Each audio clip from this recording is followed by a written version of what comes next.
श्री धनलक्ष्मी स्तोत्रम्। धनदा उवाच देवी देवमुपागम्य नीलकण्ठं मम प्रियं कृपया पार्वती प्राह शङ्करं करुणाकरम्। देव्युवाच ब्रूहि वल्लभ साधूनां दरिद्राणां कुटुम्बिनां दरिद्रदलनोपाय मञ्जसैव धनप्रदम्। शिव उवाच पूजयन् पार्वतीवाक्यमिदमाह महेश्वरः उचितं जगदम्बासि तव भूतानुकम्पया ससीतं सानुजं रामं साञ्जनेयं सहानुगं प्रणम्य परमानन्दं वक्ष्येऽहं स्तोत्रमुत्तमम्। धनदं श्रद्धानां सद्यः सुलभकारकं योगक्षेमकरं सत्यं सत्यमेव वचो मम। पठन्तः पाठयन्तोऽपि ब्रह्मण्यैरास्तिकोत्तमः धनलाभो भवेदासु नाशमेति दरिद्रता। भूभवांस भवां भूत्यै भक्तिकल्पलतां शुभां प्रार्थयतां यथा कामं कामधेनुस्वरूपिणीं। धनदे धनदे देवी दानशीले दयाकरे त्वं प्रसीद महेशानि यदर्थं प्रार्थयाम्यहम्। धरामरप्रिये पुण्ये धन्ये धनदपूजिते सुधनं धार्मिके देहि यजमानाय सत्वरम्। रम्ये रुद्रप्रिये रूपे रामरूपे रतिप्रिये शिखी सखमनोमूर्ते प्रसीद प्रणते मयि। आरक्तचरणाम्भोजे सिद्धि सर्वार्थदायिके दिव्याम्बरधरे दिव्ये दिव्यमाल्यानुशोभिते समस्तगुणसम्पन्ने सर्वलक्षणलक्षिते शरच्चन्द्रमुखे नीले नीलनीरजलोचने चञ्चरीकचमूचारु श्रीहारकुटिलालके मत्ते भगवती मातः कलकण्ठरवामृते हासावलोकनैर्दिव्यैर्भक्तचिन्तापहारिके रूपलावण्यतारुण्य कारुण्यगुणभाजने क्वणत्कङ्कणमञ्जीरे लसल्लीलाकराम्बुजे रुद्रप्रकाशिते तत्त्वे धर्माधरे धरालये प्रयच्छ यजमानाय धनं धर्मेकसाधनं। मातस्त्वं मे विलम्बेन दिशस्व जगदम्बिके कृपया करुरागारे प्रार्थितं कुरु मे शुभे। वसुधे वसुधारूपे वसुवासववन्दिते धनदे यजमानाय वरदे वरदा भव। ब्रह्मण्यैर्ब्राह्मणः पूज्ये पार्वती शिवशङ्करे स्तोत्रं दरिद्रताव्याधि शमनं सुधनप्रदम्। श्रीकरे शङ्करे श्रीदे प्रसीद मयि किङ्करे पार्वतीश प्रसादेन सुरेश किङ्करेरितं। श्रद्धया ये पठिष्यन्ति पाठयिष्यन्ति भक्तितः सहस्रमयुतं लक्षं धनलाभो भवेद्ध्रुवं। धनदाय नमस्तुभ्यं निधिपद्माधिपाय च भवन्तु त्वत्प्रसादान्मे धनं धान्यादिसम्पदः। धनदा उवाच देवी देवमुपागम्य नीलकण्ठं मम प्रियं कृपया पार्वती प्राह शङ्करं करुणाकरं। देव्युवाच ब्रूहि वल्लभ साधूनां दरिद्राणां कुटुम्बिनां दरिद्रदलनोपाय मञ्जसैव धनप्रदम्।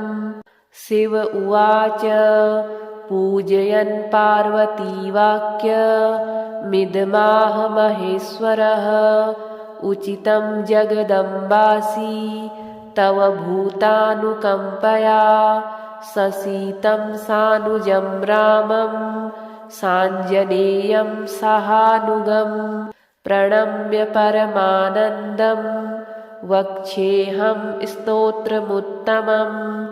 धनदं श्रद्धानानां सद्यः सुलभकारकं योगक्षेमकरं सत्यं सत्यमेव वचो मम।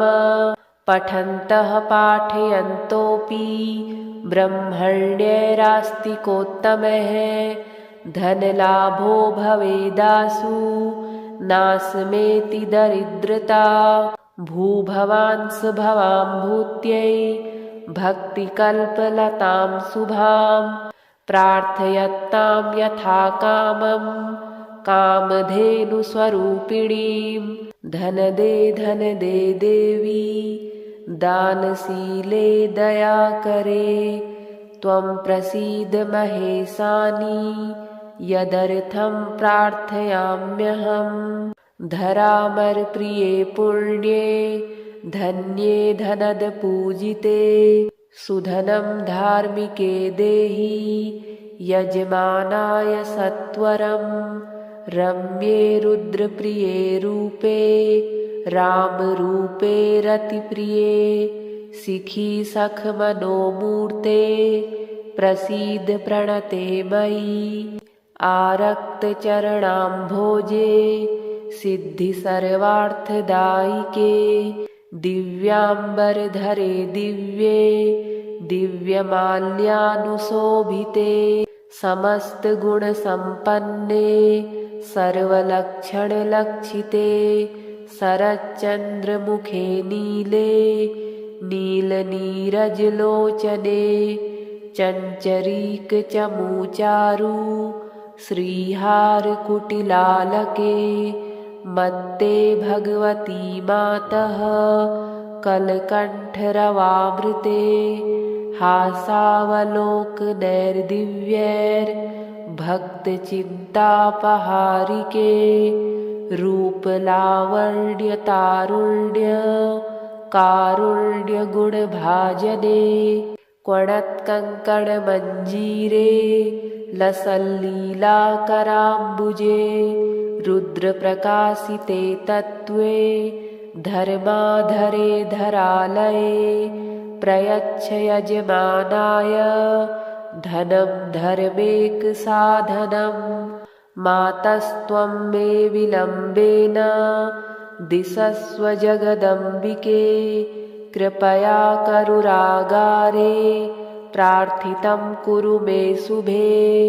वसुधे वसुधारूपे वसुवासववन्दिते धनदे यजमानाय वरदे वरदा भव। ब्रह्मण्यैर्ब्राह्मणः पूज्ये पार्वती शिवशङ्करे स्तोत्रं दरिद्रताव्याधि शमनं सुधनप्रदं। श्रीकरे शङ्करे श्रीदे प्रसीद मयि किङ्करे पार्वतीश प्रसादेन सुरेश किङ्करेरितं। श्रद्धया ये पठिष्यन्ति पाठयिष्यन्ति भक्तितः सहस्रमयुतं लक्षं धनलाभो भवेद्ध्रुवं। धनदाय नमस्तुभ्यं निधिपद्माधिपाय च भवन्तु त्वत्प्रसादान्मे धनं धान्यादिसम्पदः। धनदा उवाच देवी देवमुपागम्य नीलकण्ठं मम प्रियं कृपया पार्वती प्राह शङ्करं करुणाकरं। देव्युवाच ब्रूहि वल्लभ साधूनां दरिद्राणां कुटुम्बिनां दरिद्रदलनोपाय मञ्जसैव धनप्रदम्। शिव उवाच पूजयन् पार्वती वाक्यमिदमाह महेश्वरः उचितं जगदम्बासि तव भूतानुकम्पया ससीतं सानुजं रामं साञ्जनेयं सहानुगं प्रणम्य परमानन्दं वक्ष्येऽहं स्तोत्रमुत्तमम्। धनदं श्रद्धानानां सद्यः सुलभकारकं योगक्षेमकरं सत्यं सत्यमेव वचो मम। पठन्तः पाठयन्तोऽपि ब्रह्मण्यैरास्तिकोत्तमः धनलाभो भवेदासु नाशमेति दरिद्रता। भूभवांस भवां भूत्यै भक्तिकल्पलतां शुभां प्रार्थयतां यथा कामं कामधेनुस्वरूपिणीं। धनदे धनदे देवी दानशीले दयाकरे त्वं प्रसीद महेशानि यदर्थं प्रार्थयाम्यहम्। धरामरप्रिये पुण्ये धन्ये धनदपूजिते सुधनं धार्मिके देहि यजमानाय सत्वरं। रम्ये रुद्रप्रिये रूपे रामरूपे रतिप्रिये शिखी सखमनोमूर्ते प्रसीद प्रणते मयि। आरक्तचरणाम्भोजे सिद्धि सर्वार्थदायिके दिव्याम्बरधरे दिव्ये दिव्यमाल्यानुशोभिते समस्तगुणसम्पन्ने सर्वलक्षणलक्षिते शरच्चन्द्रमुखे नीले नीलनीरजलोचने चञ्चरीकचमूचारु श्रीहारकुटिलालके मत्ते भगवती मातः कलकण्ठरवामृते हासावलोकनैर्दिव्यैर्भक्तचिन्तापहारिके रूपलावण्यतारुण्य कारुण्यगुणभाजने क्वणत्कङ्कणमञ्जीरे लसल्लीलाकराम्बुजे रुद्रप्रकाशिते तत्त्वे धर्माधरे धरालये प्रयच्छ यजमानाय धनं धर्मेकसाधनं। मातस्त्वं मे विलम्बेन दिशस्व जगदम्बिके कृपया करुरागारे प्रार्थितं कुरु मे शुभे। वसुधे वसुधारूपे वसुवासववन्दिते धनदे यजमानाय वरदे वरदा भव। ब्रह्मण्यैर्ब्राह्मणः पूज्ये पार्वती शिवशङ्करे स्तोत्रं दरिद्रताव्याधि शमनं सुधनप्रदं। श्रीकरे शङ्करे श्रीदे प्रसीद मयि किङ्करे पार्वतीश प्रसादेन सुरेश किङ्करेरितं। श्रद्धया ये पठिष्यन्ति पाठयिष्यन्ति भक्तितः सहस्रमयुतं लक्षं धनलाभो भवेद्ध्रुवं। धनदाय नमस्तुभ्यं निधिपद्माधिपाय च भवन्तु त्वत्प्रसादान्मे धनं धान्यादिसम्पदः। धनदा उवाच देवी देवमुपागम्य नीलकण्ठं मम प्रियं कृपया पार्वती प्राह शङ्करं करुणाकरम्। देव्युवाच ब्रूहि वल्लभसाधूनां दरिद्राणां कुटुम्बिनां दरिद्रदलनोपाय मञ्जसैव धनप्रदम्। शिव उवाच पूजयन् पार्वतीवाक्यमिदमाह महेश्वरः उचितं जगदम्बासि तव भूतानुकम्पया ससीतं सानुजं रामं साञ्जनेयं सहानुगं प्रणम्य परमानन्दं वक्ष्येऽहं स्तोत्रमुत्तमम्। धनदं श्रद्धानां सद्यः सुलभकारकं योगक्षेमकरं सत्यं सत्यमेव वचो मम। पठन्तः पाठयन्तोऽपि ब्रह्मण्यैरास्तिकोत्तमः धनलाभो भवेदासु नाशमेति दरिद्रता। भूभवांस भवां भूत्यै भक्तिकल्पलतां शुभां प्रार्थयतां यथा कामं कामधेनुस्वरूपिणीं। धनदे धनदे देवी दानशीले दयाकरे त्वं प्रसीद महेशानि यदर्थं प्रार्थयाम्यहम्। धरामरप्रिये पुण्ये धन्ये धनदपूजिते सुधनं धार्मिके देहि यजमानाय सत्वरम्। रम्ये रुद्रप्रिये रूपे रामरूपे रतिप्रिये शिखी सखमनोमूर्ते प्रसीद प्रणते मयि। आरक्तचरणाम्भोजे सिद्धि सर्वार्थदायिके दिव्याम्बरधरे दिव्ये दिव्यमाल्यानुशोभिते समस्तगुणसम्पन्ने सर्वलक्षणलक्षिते शरच्चन्द्रमुखे नीले नीलनीरजलोचने चञ्चरीकचमूचारु श्रीहारकुटिलालके मत्ते भगवती मातः कलकण्ठरवामृते हासावलोकनैर्दिव्यैर्भक्तचिन्तापहारिके रूपलावण्यतारुण्य कारुण्यगुणभाजने क्वणत्कङ्कणमञ्जीरे लसल्लीलाकराम्बुजे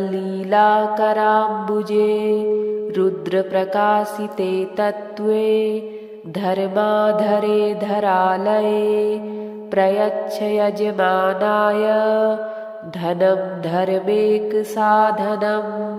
मातस्त्वं मे विलम्बेन दिशस्व जगदम्बिके कृपया करुरागारे प्रार्थितं कुरु मे शुभे। वसुधे वसुधारूपे वसुवासववन्दिते धनदे यजमानाय वरदे वरदा भव। ब्रह्मण्यैर्ब्राह्मणः पूज्ये पार्वती शिवशङ्करे स्तोत्रं दरिद्रताव्याधि शमनं सुधनप्रदम्। श्रीकरे शङ्करे श्रीदे प्रसीद मयि किङ्करे पार्वतीश प्रसादेन सुरेश किङ्करेरितं। श्रद्धया ये पठिष्यन्ति पाठयिष्यन्ति भक्तितः सहस्रमयुतं लक्षं धनलाभो भवेद्ध्रुवं।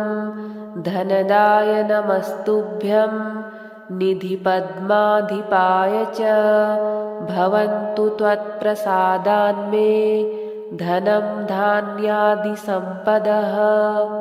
धनदा उवाच देवी देवमुपागम्य नीलकण्ठं मम प्रियं कृपया पार्वती प्राह शङ्करं करुणाकरं। देव्युवाच ब्रूहि वल्लभ साधूनां दरिद्राणां कुटुम्बिनां दरिद्रदलनोपाय मञ्जसैव धनप्रदम्। शिव उवाच पूजयन् पार्वतीवाक्यमिदमाह महेश्वरः उचितं जगदम्बासि तव भूतानुकम्पया ससीतं सानुजं रामं साञ्जनेयं सहानुगं प्रणम्य परमानन्दं वक्ष्येऽहं स्तोत्रमुत्तमम्।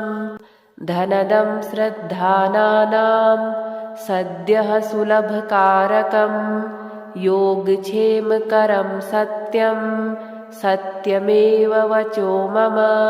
पठन्तः पाठयन्तोऽपि ब्रह्मण्यैरास्तिकोत्तमः धनलाभो भवेदासु नाशमेति दरिद्रता।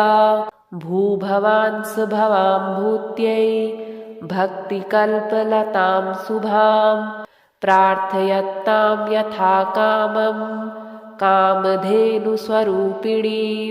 धनदे धनदे देवी दानशीले दयाकरे त्वं प्रसीद महेशानि यदर्थं प्रार्थयाम्यहम्। धरामरप्रिये पुण्ये धन्ये धनदपूजिते सुधनं धार्मिके देहि यजमानाय सत्वरं। रम्ये रुद्रप्रिये रूपे रामरूपे रतिप्रिये शिखी सखमनोमूर्ते प्रसीद प्रणते मयि। आरक्तचरणाम्भोजे सिद्धि सर्वार्थदायिके दिव्याम्बरधरे दिव्ये दिव्यमाल्यानुशोभिते समस्तगुणसम्पन्ने सर्वलक्षणलक्षिते शरच्चन्द्रमुखे नीले नीलनीरजलोचने चञ्चरीकचमूचारु श्रीहारकुटिलालके मत्ते भगवती मातः कलकण्ठरवामृते हासावलोकनैर्दिव्यैर्भक्तचिन्तापहारिके रूपलावण्यतारुण्य कारुण्यगुणभाजने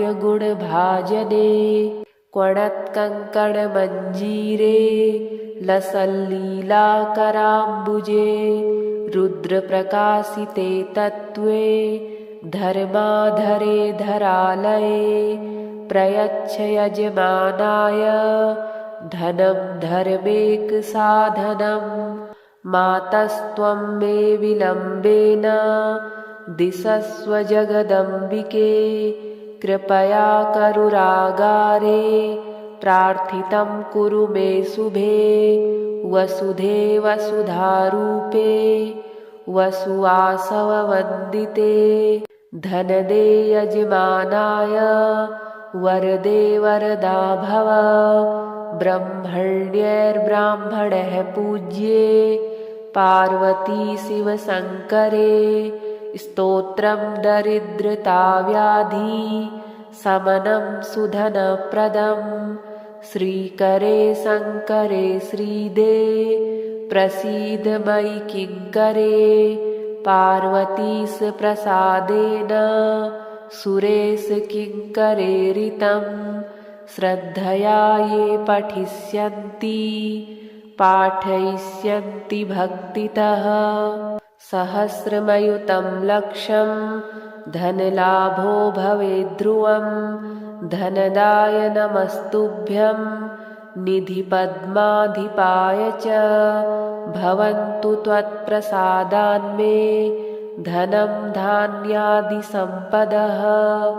धनदा उवाच देवी देवमुपागम्य नीलकण्ठं मम प्रियं कृपया पार्वती प्राह शङ्करं करुणाकरं। देव्युवाच ब्रूहि वल्लभसाधूनां दरिद्राणां कुटुम्बिनां दरिद्रदलनोपाय मञ्जसैव धनप्रदम्। शिव उवाच पूजयन् पार्वती वाक्यमिदमाह महेश्वरः उचितं जगदम्बासि तव भूतानुकम्पया ससीतं सानुजं रामं साञ्जनेयं सहानुगं प्रणम्य परमानन्दं वक्ष्येऽहं स्तोत्रमुत्तमम्। धनदं श्रद्धानानां सद्यः सुलभकारकं योगक्षेमकरं सत्यं सत्यमेव वचो मम। पठन्तः पाठयन्तोऽपि ब्रह्मण्यैरास्तिकोत्तमः धनलाभो भवेदासु नाशमेति दरिद्रता। भूभवांस भवां भूत्यै भक्तिकल्पलतां शुभां प्रार्थयतां यथा कामं कामधेनुस्वरूपिणीं। धनदे धनदे देवी दानशीले दयाकरे त्वं प्रसीद महेशानि यदर्थं प्रार्थयाम्यहम्। धरामरप्रिये पुण्ये धन्ये धनदपूजिते सुधनं धार्मिके देहि यजमानाय सत्वरं। रम्ये रुद्रप्रिये रूपे रामरूपे रतिप्रिये शिखी सखमनोमूर्ते प्रसीद प्रणते मयि। आरक्तचरणाम्भोजे सिद्धि सर्वार्थदायिके दिव्याम्बरधरे दिव्ये दिव्यमाल्यानुशोभिते समस्तगुणसम्पन्ने सर्वलक्षणलक्षिते शरच्चन्द्रमुखे नीले नीलनीरजलोचने चञ्चरीकचमूचारु श्रीहारकुटिलालके मत्ते भगवती मातः कलकण्ठरवामृते हासावलोकनैर्दिव्यैर्भक्तचिन्तापहारिके रूपलावण्यतारुण्य कारुण्यगुणभाजने क्वणत्कङ्कणमञ्जीरे लसल्लीलाकराम्बुजे रुद्रप्रकाशिते तत्त्वे धर्माधरे धरालये प्रयच्छ यजमानाय धनं धर्मेकसाधनम्। मातस्त्वं मे विलम्बेन दिशस्व जगदम्बिके कृपया करुरागारे प्रार्थितं कुरु मे शुभे। वसुधे वसुधारूपे वसुवासववन्दिते धनदे यजमानाय वरदे वरदा भव। ब्रह्मण्यैर्ब्राह्मणः पूज्ये पार्वती शिवशङ्करे स्तोत्रं दरिद्रताव्याधि शमनं सुधनप्रदं। श्रीकरे शङ्करे श्रीदे प्रसीद मयि किङ्करे पार्वतीश प्रसादेन सुरेश किङ्करेरितं। श्रद्धया ये पठिष्यन्ति पाठयिष्यन्ति भक्तितः सहस्रमयुतं लक्षं धनलाभो भवेद्ध्रुवं। धनदाय नमस्तुभ्यं निधिपद्माधिपाय च भवन्तु त्वत्प्रसादान्मे धनं धान्यादिसम्पदः। धनदा उवाच देवी देवमुपागम्य नीलकण्ठं मम प्रियं कृपया पार्वती प्राह शङ्करं करुणाकरम्। देव्युवाच ब्रूहि वल्लभसाधूनां दरिद्राणां कुटुम्बिनां दरिद्रदलनोपाय मञ्जसैव धनप्रदम्। शिव उवाच पूजयन् पार्वतीवाक्यमिदमाह महेश्वरः उचितं जगदम्बासि तव भूतानुकम्पया ससीतं सानुजं रामं साञ्जनेयं सहानुगं प्रणम्य परमानन्दं वक्ष्येऽहं स्तोत्रमुत्तमम्। धनदं श्रद्धानां सद्यः सुलभकारकं योगक्षेमकरं सत्यं सत्यमेव वचो मम। पठन्तः पाठयन्तोऽपि ब्रह्मण्यैरास्तिकोत्तमः धनलाभो भवेदासु नास्मेति दरिद्रता। भूभवांस भवां भूत्यै भक्तिकल्पलतां शुभां प्रार्थयतां यथा कामं कामधेनुस्वरूपिणीं। धनदे धनदे देवी दानशीले दयाकरे त्वं प्रसीद महेशानि यदर्थं प्रार्थयाम्यहम्। धरामरप्रिये पुण्ये धन्ये धनदपूजिते सुधनं धार्मिके देहि यजमानाय सत्वरम्। रम्ये रुद्रप्रिये रूपे रामरूपे रतिप्रिये शिखी सखमनोमूर्ते प्रसीद प्रणते मयि। आरक्तचरणाम्भोजे सिद्धि सर्वार्थदायिके दिव्याम्बरधरे दिव्ये दिव्यमाल्यानुशोभिते समस्तगुणसम्पन्ने सर्वलक्षणलक्षिते शरच्चन्द्रमुखे नीले नीलनीरजलोचने चञ्चरीकचमूचारु श्रीहारकुटिलालके मत्ते भगवती मातः कलकण्ठरवामृते हासावलोकनैर्दिव्यैर्भक्तचिन्तापहारिके रूपलावण्यतारुण्य कारुण्यगुणभाजने क्वणत्कङ्कणमञ्जीरे लसल्लीलाकराम्बुजे रुद्रप्रकाशिते तत्त्वे धर्माधरे धरालये प्रयच्छ यजमानाय धनं धर्मेकसाधनं। मातस्त्वं मे विलम्बेन दिशस्व जगदम्बिके कृपया करुरागारे प्रार्थितं कुरु मे शुभे। वसुधे वसुधारूपे वसुवासववन्दिते धनदे यजमानाय वरदे वरदा भव।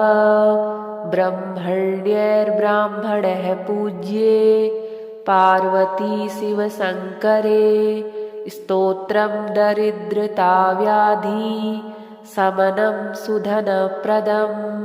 श्रीकरे शङ्करे श्रीदे प्रसीद मयि किङ्करे पार्वतीश प्रसादेन सुरेश किङ्करेरितं। श्रद्धया ये पठिष्यन्ति पाठयिष्यन्ति भक्तितः सहस्रमयुतं लक्षं धनलाभो भवेद्ध्रुवं। धनदाय नमस्तुभ्यं निधिपद्माधिपाय च भवन्तु त्वत्प्रसादान्मे धनं धान्यादिसम्पदः। धनदा उवाच देवी देवमुपागम्य नीलकण्ठं मम प्रियं कृपया पार्वती प्राह शङ्करं करुणाकरम्। देव्युवाच ब्रूहि वल्लभ साधूनां दरिद्राणां कुटुम्बिनां दरिद्रदलनोपाय मञ्जसैव धनप्रदम्। शिव उवाच पूजयन् पार्वतीवाक्यमिदमाह महेश्वरः उचितं जगदम्बासि तव भूतानुकम्पया ससीतं सानुजं रामं साञ्जनेयं सहानुगं प्रणम्य परमानन्दं वक्ष्येऽहं स्तोत्रमुत्तमम्। धनदं श्रद्धानां सद्यः सुलभकारकं योगक्षेमकरं सत्यं सत्यमेव वचो मम। पठन्तः पाठयन्तोऽपि ब्रह्मण्यैरास्तिकोत्तमः धनलाभो भवेदासु नाशमेति दरिद्रता। भूभवांस भवां भूत्यै भक्तिकल्पलतां शुभां प्रार्थयतां यथा कामं कामधेनुस्वरूपिणीं। धनदे धनदे देवी दानशीले दयाकरे त्वं प्रसीद महेशानि यदर्थं प्रार्थयाम्यहम्। धरामरप्रिये पुण्ये धन्ये धनदपूजिते सुधनं धार्मिके देहि यजमानाय सत्वरं। रम्ये रुद्रप्रिये रूपे रामरूपे रतिप्रिये शिखी सखमनोमूर्ते प्रसीद प्रणते मयि। आरक्तचरणाम्भोजे सिद्धि सर्वार्थदायिके दिव्याम्बरधरे दिव्ये दिव्यमाल्यानुशोभिते समस्तगुणसम्पन्ने सर्वलक्षणलक्षिते शरच्चन्द्रमुखे नीले नीलनीरजलोचने चञ्चरीकचमूचारु श्रीहारकुटिलालके मत्ते भगवती मातः कलकण्ठरवामृते हासावलोकनैर्दिव्यैर्भक्तचिन्तापहारिके रूपलावण्यतारुण्य कारुण्यगुणभाजने क्वणत्कङ्कणमञ्जीरे लसल्लीलाकराम्बुजे रुद्रप्रकाशिते तत्त्वे धर्माधरे धरालये प्रयच्छ यजमानाय धनं धर्मेकसाधनं। मातस्त्वं मे विलम्बेन दिशस्व जगदम्बिके कृपया करुरागारे प्रार्थितं कुरु मे शुभे। वसुधे वसुधारूपे वसुवासववन्दिते धनदे यजमानाय वरदे वरदा भव। ब्रह्मण्यैर्ब्राह्मणः पूज्ये पार्वती शिवशङ्करे स्तोत्रं दरिद्रताव्याधि शमनं सुधनप्रदं। श्रीकरे शङ्करे श्रीदे प्रसीद मयि किङ्करे पार्वतीश प्रसादेन सुरेश किङ्करेरितं। श्रद्धया ये पठिष्यन्ति पाठयिष्यन्ति भक्तितः सहस्रमयुतं लक्षं धनलाभो भवेद्ध्रुवं। धनदाय नमस्तुभ्यं निधिपद्माधिपाय च भवन्तु त्वत्प्रसादान्मे धनं धान्यादिसम्पदः।